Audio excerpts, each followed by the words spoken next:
प्रसन्न हुए। वाह! जरासंध ने कहा, ब्राह्मण देवताओं, आज हमें समझ में आ गया कि तुम्हारी तपस्या का फल क्या होता है। ब्राह्मण लोग सुन रहे हैं, मन ही मन रो रहे। अरे बोले, दुष्ट, तू भगवान से लड़ने गया था, लेकिन हमारे प्राण दांव पे लगे थे, इसलिए भगवान ने हमारी रक्षा के लिए भागना पड़ा, उनको भगोड़ा बनना पड़ा। अंदर से रो रहे थे।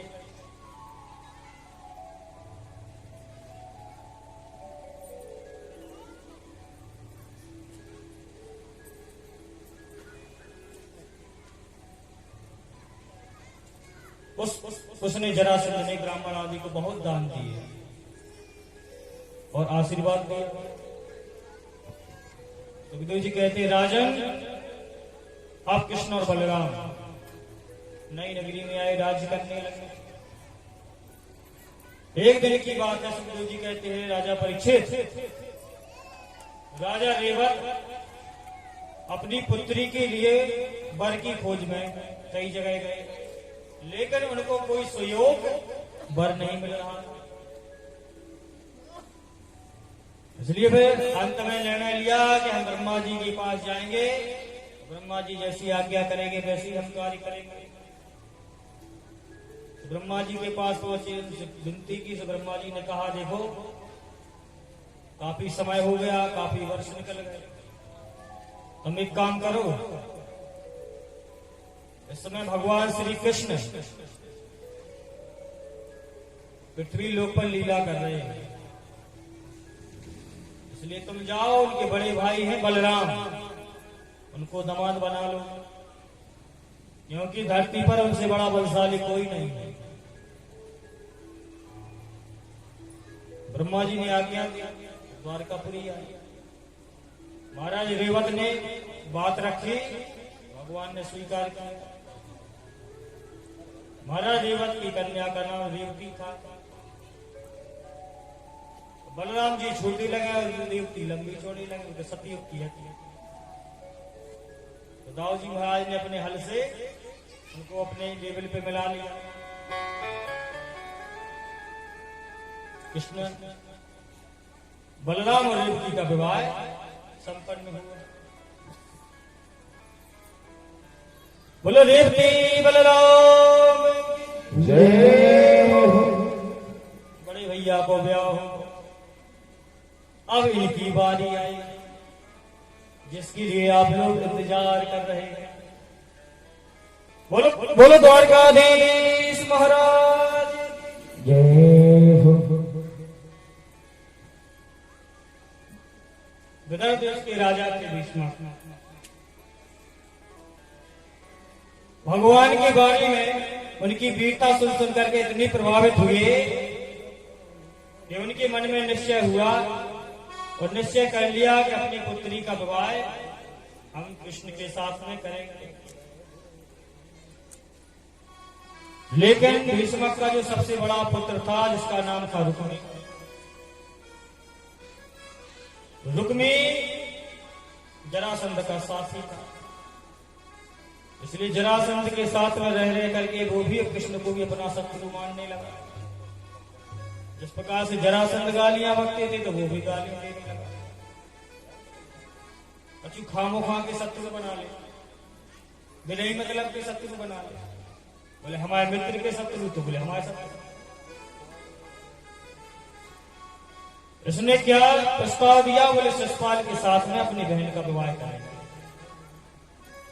उसने ना तो पिता की चलने दी, ना भाइयों की चलने दी, और ये गया तो शिशुपाल के सामने प्रस्ताव रखा।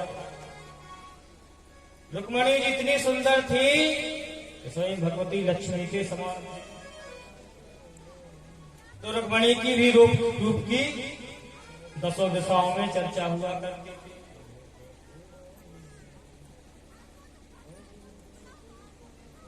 तो महाराज शिशुपाल तैयार हो गया, बड़ा प्रसन्न हुआ।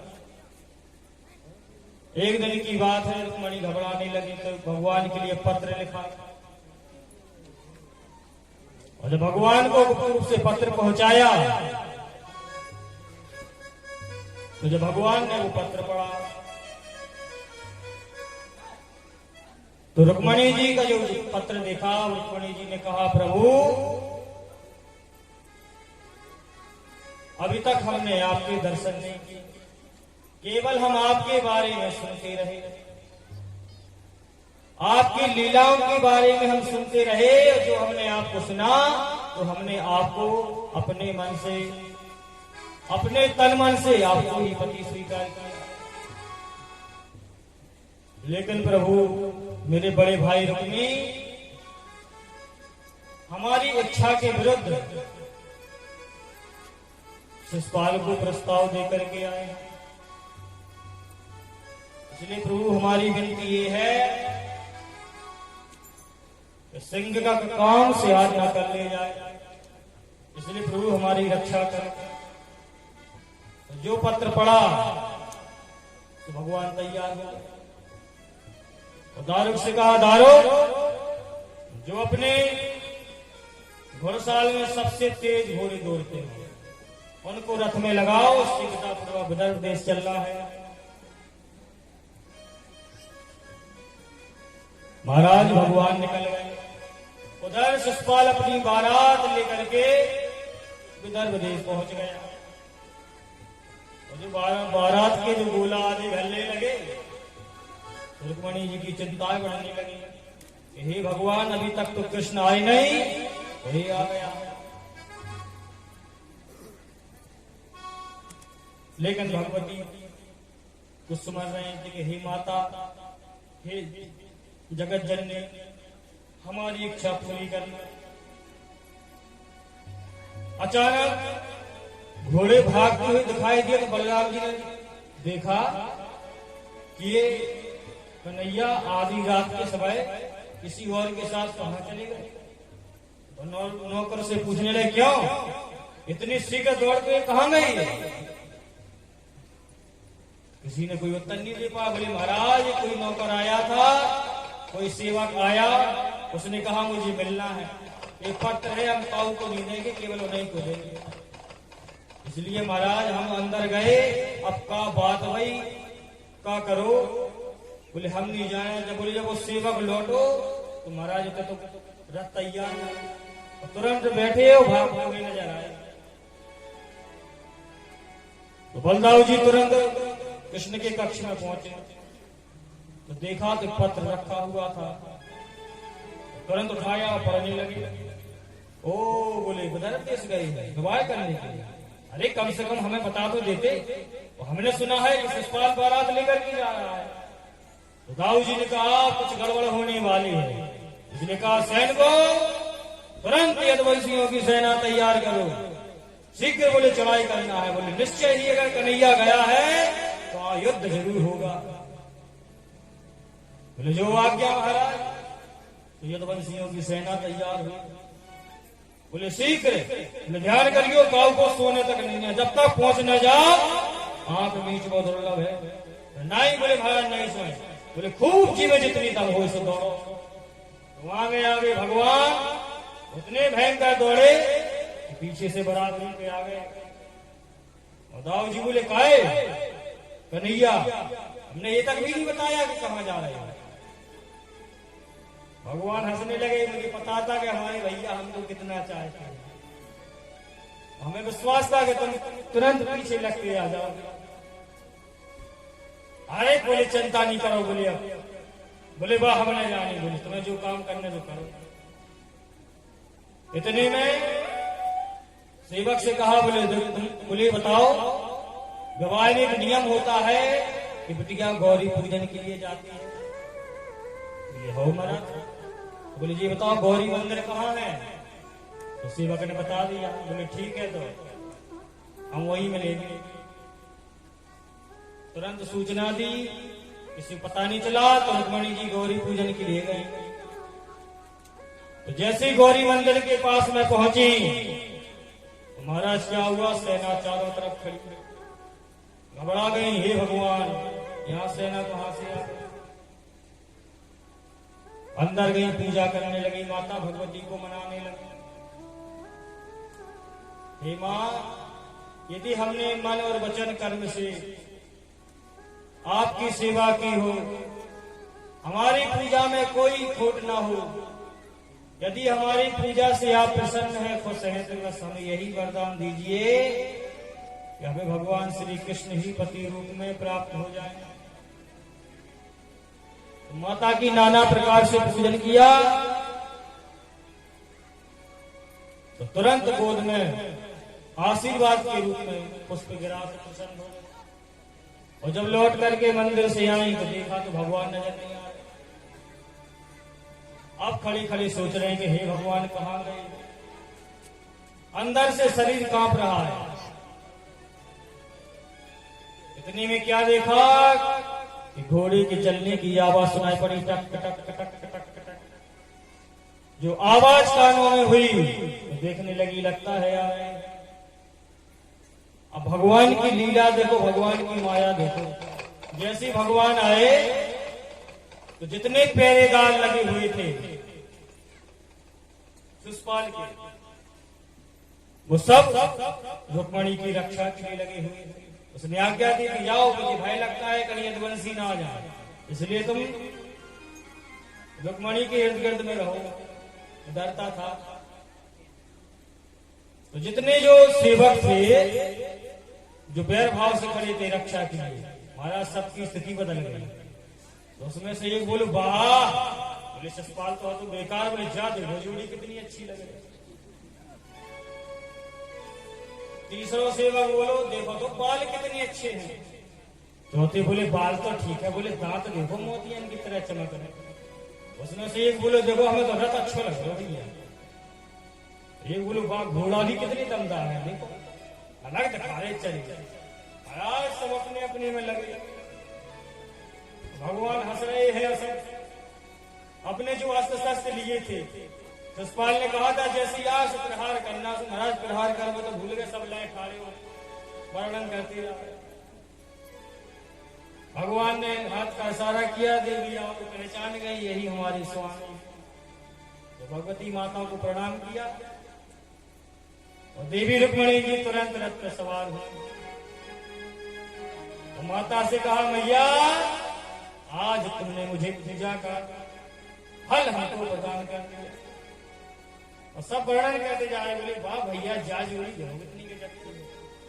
भगवान ने कहा हाँ दारू हाँ को रथ।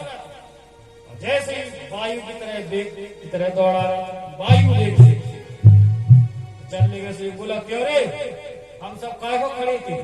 बोले लाले की लाना किशन ना रहो। ए बोले बोले दौड़ो दौड़ो मारो मारो मारो मारो। तब तक तो भगवान काफी दूर पहुंच गए। महाराज उधर सूचना मिल गई, नौकर चाकर पहुंचे, बोले शिशुपाल महाराज गजब हो गया। बोले क्यों? बोले वो तो लेके चला गया। बोले कौन? बोले घेर लो मारो मारो। तब तक तो यदुवंशियों की सेना तैयार थी।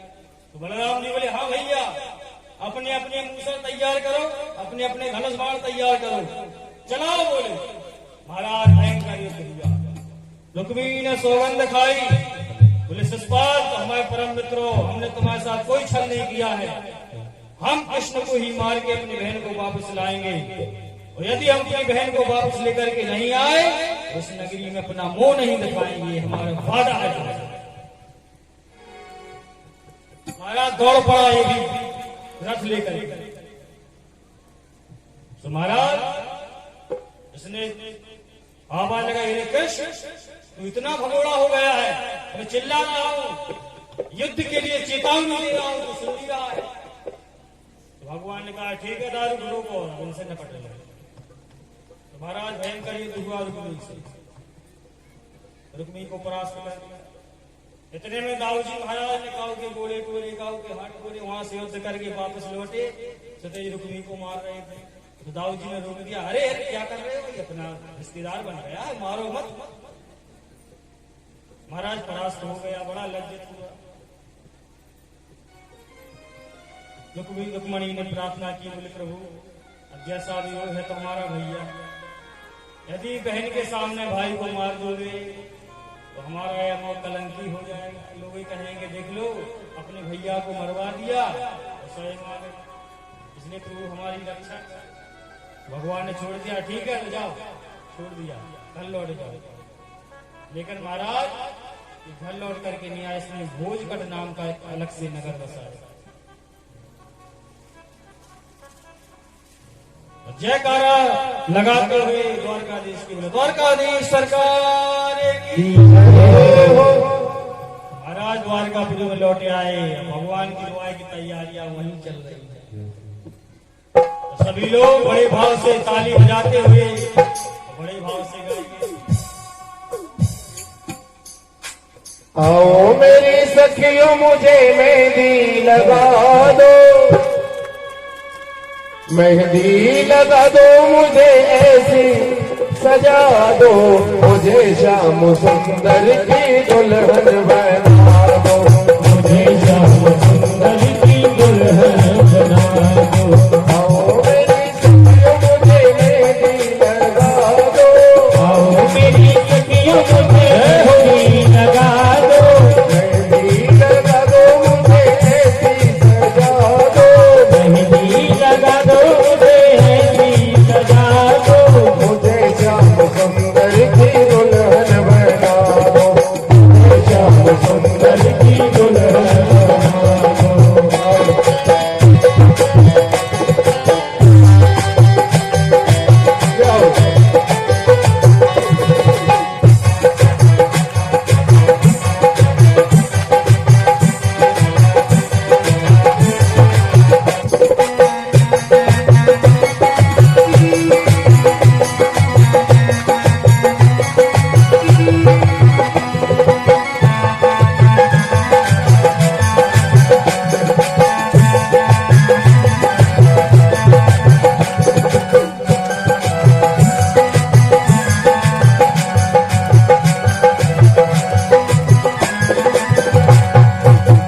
सत्संग में मेरी बात सुनाई, सत्संग में मेरी बात सुनाई, सतगुरु ने मेरी कीनी सगाई, सतगुरु ने मेरी कीनी सगाई।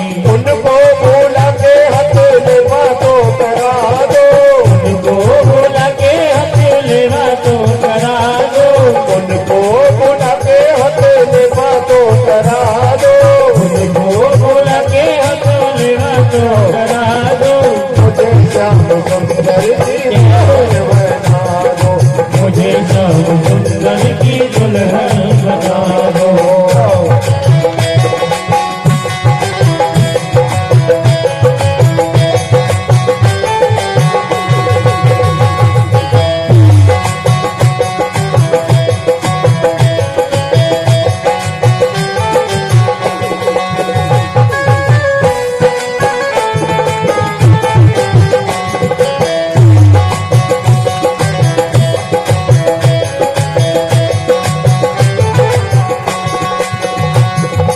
ऐसी ओढ़ चुनरी जो रंग नाही छूटे, ऐसी ओढ़ चुनरी जो रंग नाही छूटे, ऐसी ओढ़ चुनरी जो रंग नाही छूटे, ऐसी ओढ़ चुनरी जो रंग नाही छूटे, ऐसा बनो दुल्हा जो कबहू न लूटे, ऐसा बनो दुल्हा जो कबहू न लूटे। आज मेरी मोतियों से मांग भरा दो, आज मेरी मोतियों से मांग भरा दो। बड़े कमाल की बात है कि रुक्मणी जी की शादी हो रही है, रुक्मणी जी को सजाया जा रहा है, और आप लोगों के यहाँ शादी होती है तो आप ऐसे ही बैठे रहते हो कि चुपचाप है? शादी में तो झूम नाचते गाने होने चाहिए ना। हाँ तो हो जाओ दो चार खड़ी अपनी अपनी जगह पर। आज मेरी मोतियों से मांग भरा दो, आज मेरी मोतियों से मांग भरा दो, मुझे श्याम सुंदर की दुल्हन बना दो, मुझे श्याम सुंदर की दुल्हन बना दो, मुझे श्याम सुंदर की दुल्हन बना दो, मुझे श्याम सुंदर की दुल्हन बना दो।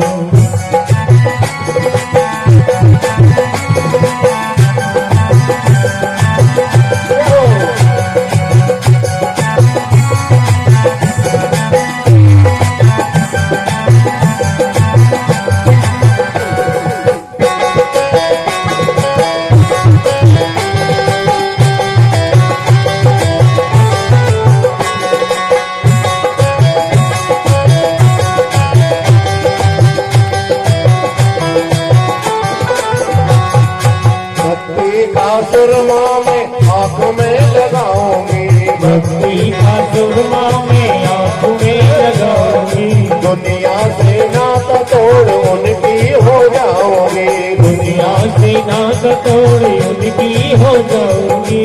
सतगुरु बोला के मेरे फिरे तो जगा दो, सतगुरु बोला के मेरे फिरे तो करा दो, मुझे श्याम सुंदर की दुल्हन बना दो, मुझे श्याम सुंदर की दुल्हन बना दो। आओ मेरी सखियों मुझे मेहंदी लगा दो, आओ मेरी सखियों मुझे मेहंदी लगा दो, मुझे श्याम सुंदर की दुल्हन बना दो, मुझे श्याम सुंदर की दुल्हन बना दो, मुझे श्याम सुंदर की दुल्हन बना दो।